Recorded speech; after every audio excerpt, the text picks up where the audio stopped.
Good evening, everybody. I want to thank you for asking me to make this presentation. As I said, this is one I made previously in spring into topicals for the American Topical Association, but this is the Topical Tales of Alaska. And this is going to be me doing a kind of a little dip into several potential topics that can be done with Alaska or with any other place out there. I mean, there is nothing in here that is shocking and brand new, but I think it could be a lot of fun.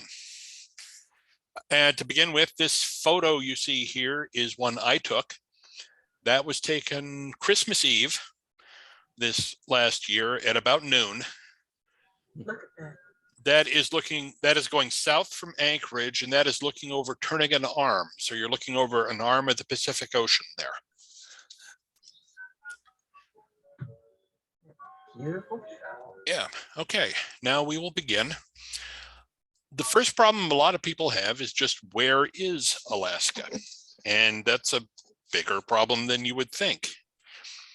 I have had people ask me why Alaska is so cold when it's off the coast of Mexico. A friend of mine was trying to get some stuff shipped, and the shipping price that was quoted was ridiculous. And she asked why, and she was told by the vendor that, oh, it's because Alaska moves and they have to find it every time they ship to it. Anyway, most of the times you see maps like this: Alaska in the wrong size and in the wrong place. And this complaint can also be said about Hawaii, which is, of course, right next to Alaska in its own little box. This is a better view of where Alaska is. This is, all of North America, and Alaska is up in the upper left-hand corner there.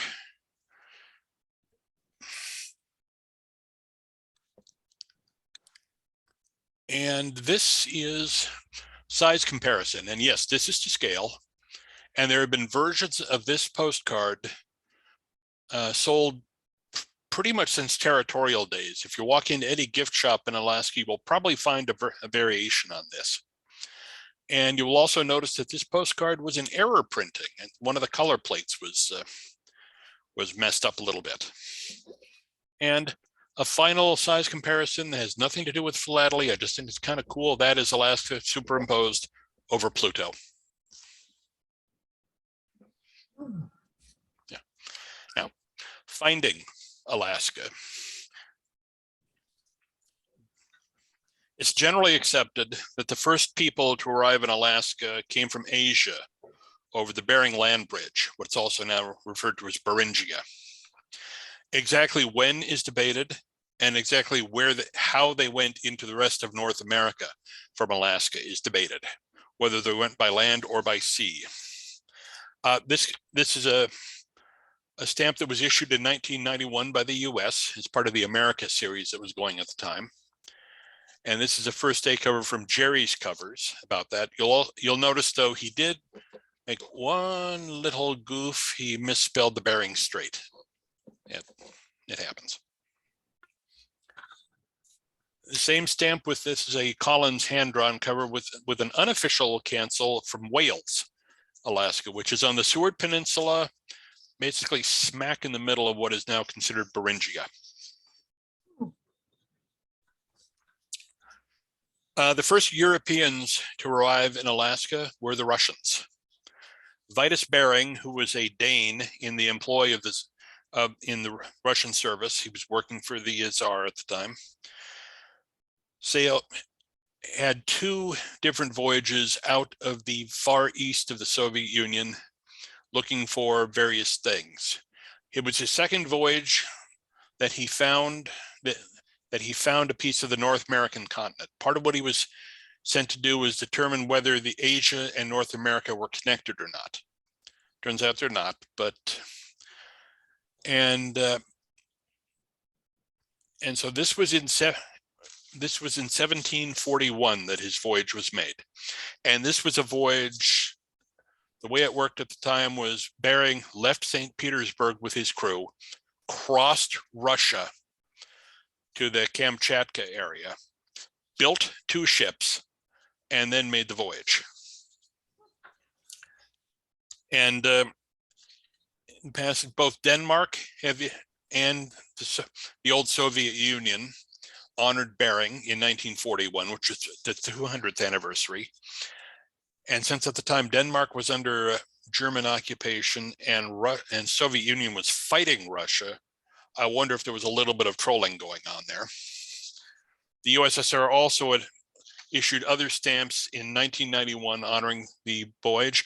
And after the fall of the Soviet Union, Russia has continued to honor Russian exploration of North America. The Russians came and they stayed because of these guys, sea otters. Sea otter fur is one of the thickest furs there is. It was loved by the Chinese at the time, so the Russians stayed and made a great business of catching sea otter and selling the pelts to China.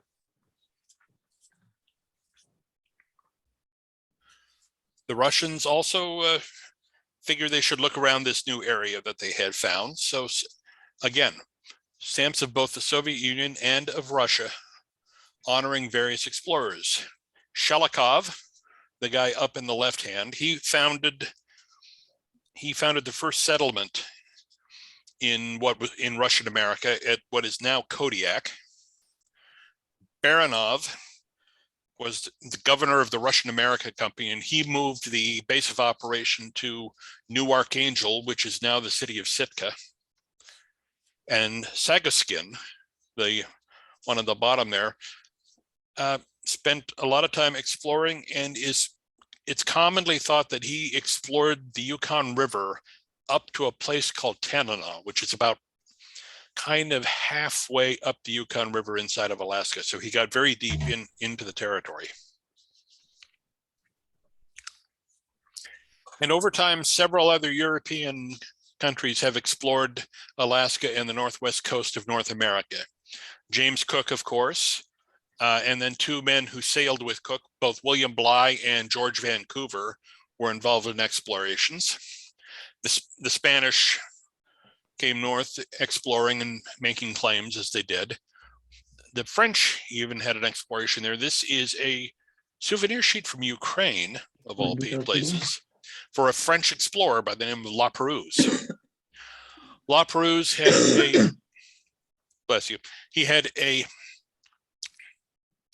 long exploration voyage within the Pacific. He sent back reports as he went, which was good because unfortunately his ship foundered and all of his crew died before he could return home. Okay, in 1867, Russia decided that for a lot of various reasons, and that could be a whole program in and of itself, Russia decided that they wanted to divest themselves of Russian America, and they found a willing buyer in the United States. And this is the formal portrait of the treaty negotiations. I don't think it looked quite as good as this in real life. The treaty was written up in what amounted to an all-nighter, so I doubt if they looked that good at the end of the process. And of course, people involved with the purchase. We have William Seward, of course, both here on a State Department proof and on a stamp from the Seychelles. We have Andrew Johnson, who was president at the time, Tsar Alexander II, who was the Tsar. And in 1967, the United States issued this airmail stamp honoring the purchase centennial. And why it was an airmail stamp, we will talk about later. Okay, hopping next to the gold rush, or maybe I should say gold rushes, because there were gold mining and gold rushes to various degrees starting into Alaska in about 1880. The first mines were found around what is now Juneau. They were hard rock mines, so they were essentially big mining companies came into that region. In 1896, gold was found in a river in the Yukon Territory called the Klondike River, which quickly got anglicized to Klondike, and that rush was on. This postcard from period is one of many. This particular place was very popular with postcard makers at the time. This is the so-called Golden Staircase. This is the last bit of the trail going up to Chilkoot Pass. It is long, it is steep, and it wasn't just that you had to climb up this stake. You had to climb up it carrying maybe about 100-pound pack, which you then had to put down and cache someplace, because the Mounties would not let you into Canada unless you had a minimum of a ton of supplies. So you had to ferry packs of supplies up multiple times to get all of your goods up in place to be allowed into Canada. We're going to skip over the Klondike since it happened mainly in Canada and go to Nome. This is a picture. It is the Dexter Saloon. It's also called the second class saloon. I did look up what constituted a second class saloon at the time, and there were several definitions, most of which can't be discussed in polite company, so I won't. The interesting thing about the Dexter Saloon is one of the partners in the enterprise was a certain Wyatt Earp. He and his wife Josephine were part owners of the Dexter Saloon. Earp was in Nome for about a year and a half. He left in 1901. But so our legendary Western lawman was in Alaska. He also, I read recently that he was actually in the town of Wrangell in Southeast for a time and was marshal there for 10 days, and then decided he wanted to go on. Now the Dexter also comes up with another person who was in Nome who would become famous later. There was a family who came to Nome as they were teachers and missionaries, and they had a son. The Doolittle family arrived, and their son, he went to school. He was a paper boy for the Nome Nugget. He sold papers at the Dexter Saloon. He remembered that later on. He got a reputation as a bit of a brawler, and then he went out to school and to college. And then as World War I got going, he joined the Army and started getting enamored of this new thing called an airplane. And so Jimmy Doolittle, who started off as a Nome Nugget paperboy, went on to a lot of other things.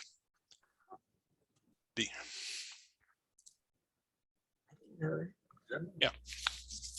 Another thing in the gold rush that the Postal Service the post office at the time was directly involved in. Registered mail was heavily used to mail gold. This is an example of a gold tag from the Bank of Seward to the assay office in Seattle. Some of them also have been from mines directly to the assay office or to banks in the lower 48. And Ken Lawrence and several other people have done some fabulous studies of these tags.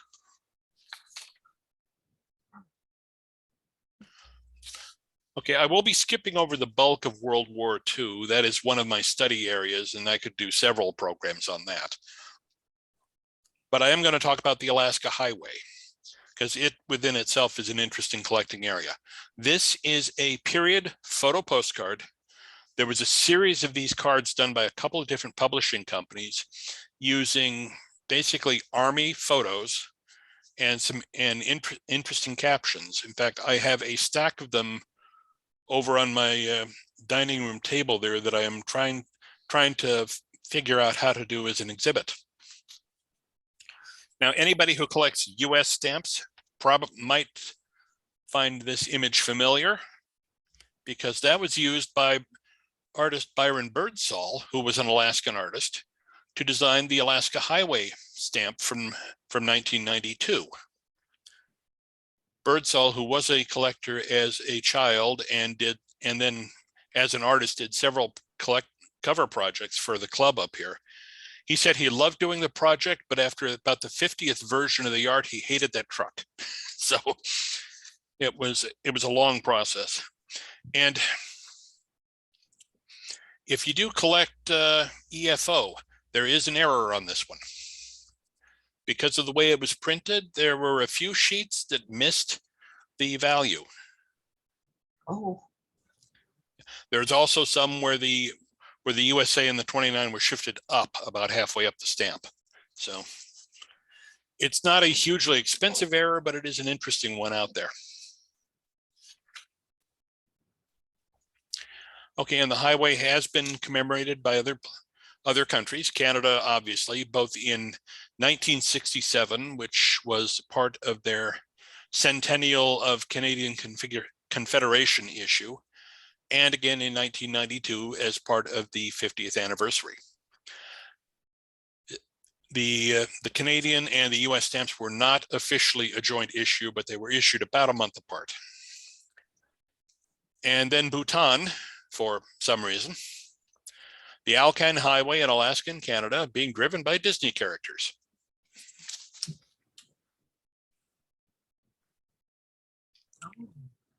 Okay. This is a card from, I think, the 60s, but this poem has been known to exist since the time of the construction of the highway. And it talks a little bit about the highway itself. And it was a windy affair. They put it in just kind of, get it open, take the path of least resistance. If that means a whole bunch of curves, there'll be a whole bunch of curves. So yes, the Alaska Highway inspired some bad poetry.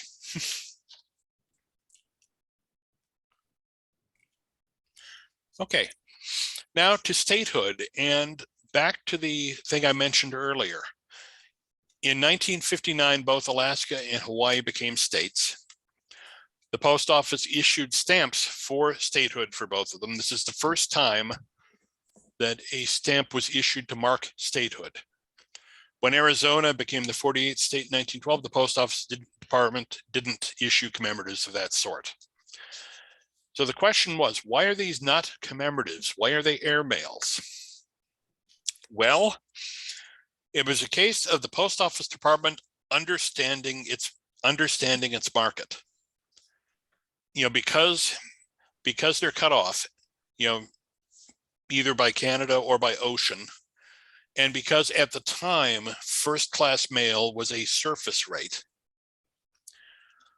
both Alaska and Hawaii, the people in both places used a larger amount of airmail than the rest of the country. So the post office realized if they wanted the people in these places to use these stamps, they'd better make them airmails. And that applies to that Alaska Purchase Centennial stamp I showed earlier. It was also an airmail for that reason.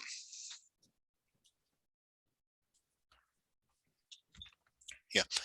And speaking of airmail and aviation, Alaska has been called the flyingest state in the Union.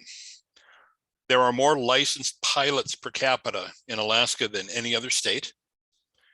And we are third in number of airfields, behind California and Texas, both of which have a much higher population. Of course, what an Alaskan pilot refers to as an airfield can be a liberal interpretation. Less on that. Okay, and people involved in aviation that have Alaska connections. First one, again, another person who was in Alaska before he became famous was William Billy Mitchell. He was in the Signal Corps in Alaska from 1900 to 1904. And as that, he was doing the job the Signal Corps was doing at the time, which was building a telegraph system. It was what eventually became known as the Washington-Alaska Military Cable and Telegraph System. It was a undersea cable from Seattle to Valdez, and then overland telegraph cables from Valdez up to a couple of settlements on the Yukon River and out to Nome. So it was a big construction project for the day. And then we also have here Wiley Post, who flew through Alaska several times on his round the world flights.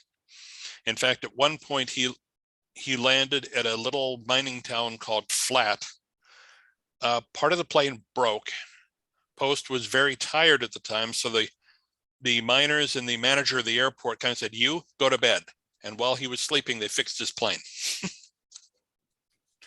Unfortunately, both Post and Will Rogers, pictured here, were killed in a plane crash near Barrow, Alaska in 1935.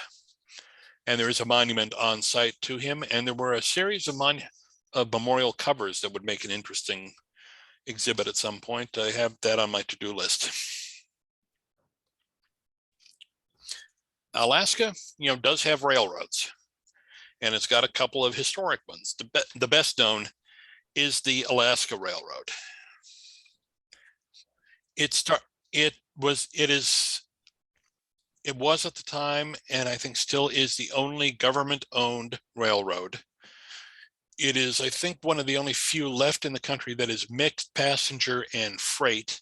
It is now owned by the state of Alaska. It started in Seward and went north to Fairbanks and has served basically the center of the state ever since. Other ones, the White Pass in Yukon ran from Skagway in southeast Alaska to Whitehorse, which is the head of navigation on the Yukon River. And the railroad was finished just about the time the major rush to the Klondike was done. But the mines there were transitioning into more of an industrial mining state. And so in its heyday, the White Pass and Yukon route owned a railroad, it owned steamboats, it owned cargo ships. Another one, the Copper River and Northwestern Railroad. This one was built from a town called Cordova to a mine site at a place called Kennecott. And yes, that is there is still a Kennecott mining company out there. They are related. This was where the name came from. The railroad was started in 1909. It was finished in 1911. It cost $25 million. And this was to bring out copper. In the time the mine was operating, they figure it pulled out 200 million worth of copper ore. So they made money on it. The picture on the lower right is the so-called $1 million bridge, because at the time it did cost just a little over $1 million to build. It was put on the Copper River between two glaciers. It is still there. And you can visit it. It takes a little doing anymore since the road to it washed out a few years ago. But, okay. Dog teams. I do like this card simply because somebody put a railroad style label on the card, the Arctic Limited. Dogs have been important in Alaska pretty much since the domestication of the dog and the arrival of people. And dog team mail is a very popular collecting area, has been for a long time. In fact, a lot of collectors at the time would send covers north to be sent along particular dog team routes. Those are available, not very expensive, and they are fun to research and fun to collect. Yeah, this is a perfect example. This is a Murridge cover, and this one was put onto a dog team route from Northway to Fairbanks, and it is back stamped Fairbanks. Okay. In the winter of 1925, a diphtheria outbreak threatened the city of Nome. Nome had enough diphtheria serum for about 4 people. The closest supply of diphtheria serum was in Seward at the time. And the only way to transport it to Nome was by rail to Nenana, which you can see on the little map there is in the center of the state, and then overland by dog team to Nome. There was thought given at the time, should it be flown to Nome by airplane? Problem was, in 1925, aviation didn't exist the way it does now. There were a grand total of 2 airplanes in the territory. They were packed up for the winter and nobody knew where the pilots were. So the word went out along the mail trail to Nome to get together your best teams and your best drivers, and we're going to do this by a relay race. And that's what they did. They started in Nome. One musher would take the package a certain distance, hand it to the next one. They did it essentially Pony Express style. There were two dogs that became famous out of this run. They were Balto and Togo. Balto actually was subject of an animated movie several years ago, and there's a statue of him in New York. He was the lead dog for a musher named Gunnar Kaysen, who was the man who brought the package into Nome. Togo was the lead dog for a dog handler and racer named Leonard Seppala, who at one point Seppala thought he would have to run all the way from Nome to Nenana and back with the serum. As it was, he didn't have to do that, but he did continue as part of it, and both of these dogs are remembered. Togo is actually was stuffed and is on display at the headquarters of the Iditarod Trail sled dog race. Balto is in Cleveland. Yeah. Yep, and he is. Yeah. Balto is in Cleveland. Yes, I heard that. Thank you. And again, dog teams and dog racing are a popular area. This year, the Iditarod race celebrated its 50th anniversary. And this cover shown here was done by another Alaskan artist, John Van Zyl, and produced by the Anchorage Philatelic Society. Burundi, again, not known for sled dogs, I don't think, but they did this real nice souvenir sheet of dog team. Okay, and of course, Alaska has wildlife. And this is a great horned owl, I think, waiting for his male. This was near the main post office in Anchorage. And of course, Alaska wildlife is varied and has appeared on many stamps from many places. The willow ptarmigan, which is the one in the lower left-hand corner, that is the Alaska state bird.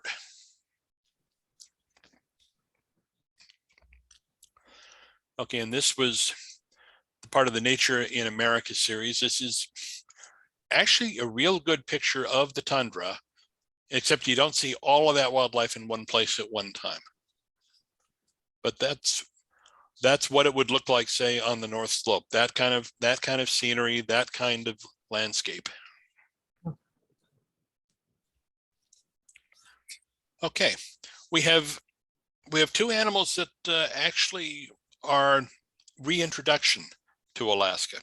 Both the bison and the muskox did live within Alaska, but had gone extinct at various points. They have been reintroduced. The American bison, or the plains bison, was introduced in 1928 around Delta Junction, which is up in the interior, and they've done very well there, although they occasionally get into dust-ups with people in the area, and there's a old story of a commander at Fort Greely having his car destroyed by a bison. The middle one, the wood bison, that is a slightly larger version of the bison that was, again, extinct in Alaska, and they thought it was extinct in Canada, but then they found some. So there is currently a reintroduction effort going on in Alaska. Several of them, a herd was brought to the Wildlife Conservation Center just south of Anchorage. It has grown, and they have now been reintroduced into the wild near a village called Shagaluk, which is in the western part of Alaska, and they're doing pretty well so far. The most successful reintroduction so far has been the muskox.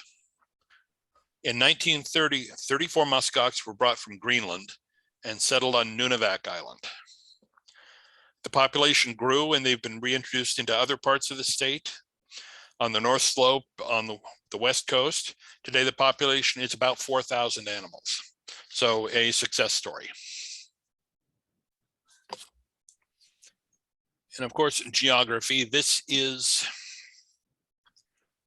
again a 70s era postcard of Denali. Denali has appeared on several stamps. It was formerly known as Mount McKinley. The Koyukon Athabascans called it Denali, which means the Great One or the High One. It has had other names in time. The Russians called it Bolshana Gora, Big Mountain, very descriptive. It was briefly known as Densmore's Mountain, after Frank Densmore, who was the first non-native to reach the mountain's base. A prospector named it for William McKinley after the presidential candidate, William McKinley. So it was named after him, after McKinley, even before he was president. The name was formalized in 1917 with the creation of the Mount McKinley National Park.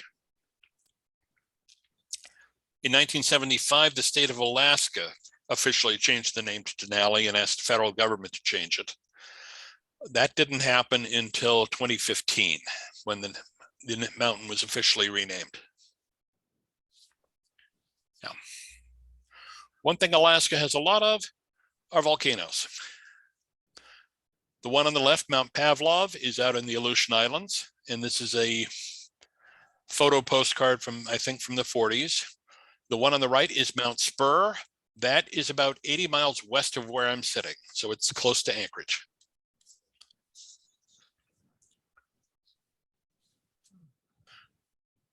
And we, of course, have a lot of glaciers, and this was done in 2006.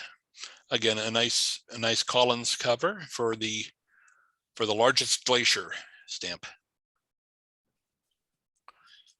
This is, again, I think 50s era photo postcard, and this refers to Lake George, the self-emptying lake. These are actually called by an Icelandic term that I cannot pronounce, but what this is the glacier here, the Knapp Glacier, would essentially block off the water flowing out of the lake. The lake would build up behind the glacier, and then it would work its way through and burst out and flood the valley. This, for many years, from 1918 to 1966, this was practically an annual event.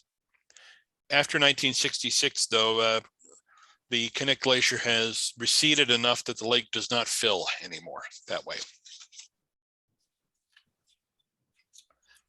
Alaska was represented in the Wild and Scenic Rivers stamps of 2019. The Koyukon River in the Topical River, both gorgeous places. And we have geology of a little more destructive sort. When an Alaskan of a certain age mentions the earthquake, they are only talking about one earthquake. On March 27th, 1964, Good Friday, by the way, South Central Alaska was rocked by a 9.2 magnitude quake. It was the second most powerful quake in recorded history and the most powerful in North America. The ground shook for close to 5 minutes. 131 people were killed in the quake and the tsunamis. These are two postcards that are part of a set that documented the damage. Okay, I started with natives. I'm going to end with natives. Despite the best efforts of a lot of colonizers and such, the native community in Alaska is strong. It is thriving. It is They are working to preserve their cultures and recover bits that have been lost. It, again, is a success story. And one last thing, this is postal history still being made today. If you'll notice, this was sent earlier this year. And note the cancellation on this spray canceller, Alaskan Frontier. Okay, there's no place in the state named that. Basically, this represents a change in mail handling. What the Postal Service now does is mail collected from most of the cities and towns in Alaska is brought in unsorted to Anchorage.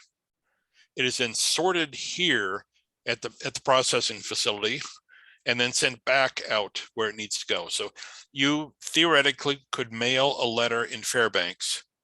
It would come to Anchorage, get sorted and sent back to Fairbanks for delivery. Exactly. I guess they figure that that is more efficient than doing sorting in each individual location, but I think it loses a bit of the charm. So that also means town cancels don't really mean anything anymore. And I think they're doing the same thing in other states. I'm not sure exactly. So with that, and as we see on this old photo postcard, the Alaska Steamship Company sail into the distance, I want to say thank you for attending this program.